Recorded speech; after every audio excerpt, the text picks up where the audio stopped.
Ang desisyon ng ABS-CBN na ilipat ang teleseryeng Linlang sa ikalawang slot sa primetime bida, na itinulak ang Can't Buy Me Love sa ikatlong pwesto, ay nagbigay daan sa mga samot-saring reaksyon ng mga netizen. Welcome to Philippine Showbiz Updates. Ang desisyon ng ABS-CBN na ilipat ang teleseryeng Linlang sa ikalawang slot sa primetime bida, na itinulak ang Can't Buy Me Love sa ikatlong pwesto, ay nagbigay daan sa mga samot-saring reaksyon ng mga netizen. Nagpahayag ng pagkadismaya ang mga tagahanga ng Don Bell, na nagmungkahi na ang mas mature na temang Linlang ay nararapat sa ikatlong slot.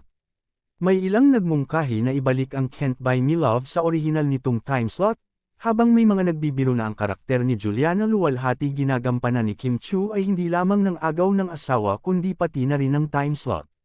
Wala pang tugon mula sa ABS-CBN sa desisyon sa kasalukuyan. Samantala kung maraming nadismaya, marami rin naman ang natuwa sa naging bagong schedule at isa na nga dito ang mga fans ni Kim Chiu at Paolo Avellino. Dinapensahan naman nila ang Linlang. Ayon sa kanila, karapat-dapat naman na Linlang ang ikalawang time slot, lalo na't ito ay top rating hindi lamang sa Pilipinas kundi maging sa iba't ibang bansa. Narito ang ilang komento ng mga fan ng Kim Pao. In my opinion, deserve naman ng Linlang. Maglokohan pa ba tayo, bukod sa successful yung palabas, lead cast nila Kim Chiu, Paolo Avellino, JM De Guzman at Maricel Soriano, magreklamo ka pa. Manood na lang tayo, pwede naman parehas panoorin, support nyo ABS-CBN.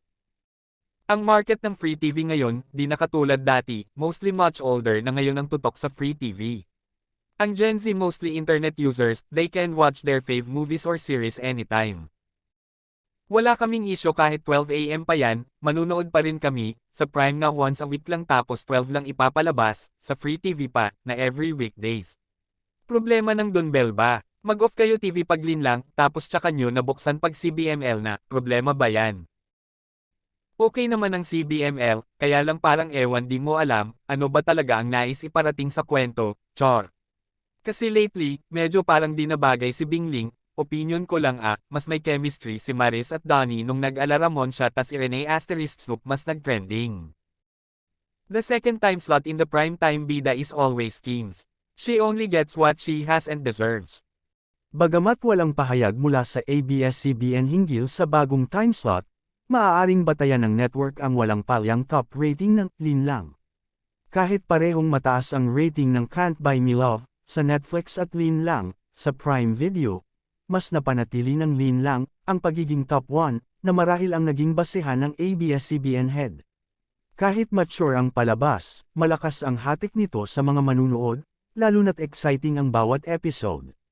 Ayon sa mga netizens, dapat daw mabahala ang kahit sino mang maging kalaban ng Linlang sa pagtutok ng mga televiewers, kaya naman di rin naiwasan na madami ang nakapansin na ililipat ang Linlang sa bagong time slot. Tila ba itinapat ito sa teleseryeng pinagbibidahan ni Sian Lim sa Kalabang Network. Kamakailan lang, kinumpirma ni Kim Chiu at Sian Lim ang kanilang paghihiwalay, kaya't maraming nag-aabang kung alin sa dalawang programa ang mas tatangkilikin ng publiko matapos ang hiwalayan. Narito ang ilan sa mga komento. You move the time slot up of CBML para pagsalpukan ang kanya-kanyang teleserye ng #Kim at #Sian. Kahit ganun ang tema ng Linlang.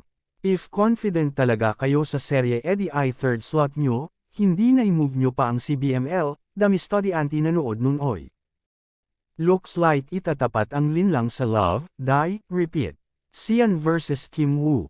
O kaya pala nag-adjust ng time slot ang #Linlang para magtapat ang mag-ex. Ikaw, anong masasabi mo? Deserve ba ng Linlang ang bagong time slot o hindi?